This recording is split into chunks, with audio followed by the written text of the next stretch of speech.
মির্জাপুর আবুল কালাম আজাদ সিদ্দিকী যুব সংঘ ক্লাবের শুভ উদ্বোধন করা হয়েছে। টাঙ্গাইলের মির্জাপুর উপজেলা থেকে মাসুদ পারভেজের তথ্য ও ভিডিও চিত্রে দেখুন বিস্তারিত।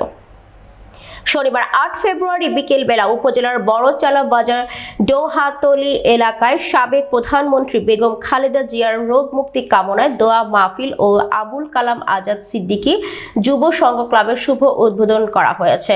সংগঠনটির সভাপতি আব্দুল কাদেরের সভাপতিত্বে প্রধান অতিথি হিসেবে উপস্থিত ছিলেন বিএনপির জাতীয় নির্বাহী কমিটির শিশু বিষয়ক সম্পাদক ও সাবেক এমপি আবুল কালাম আজাদ সিদ্দিকী।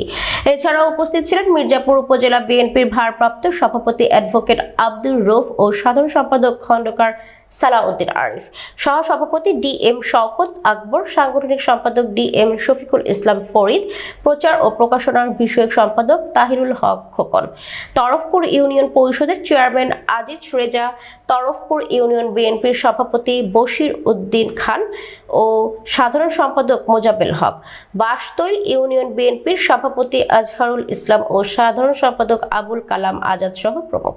অনুষ্ঠান সঞ্চালনা করেন সংগঠনটির সাধারণ সম্পাদক আলম হোসেন। এই সংগঠনকে ঘিরে আমাদের উপজেলা বিএনপির সহসভাপতি ডিএম শওকত আকবর, সাংগঠনিক সম্পাদক ডিএম শফিকবৃন্দ এখানে এসেছেন। ক্লাব প্রসারিত হবে তখন এই সার্থকতা আসবে।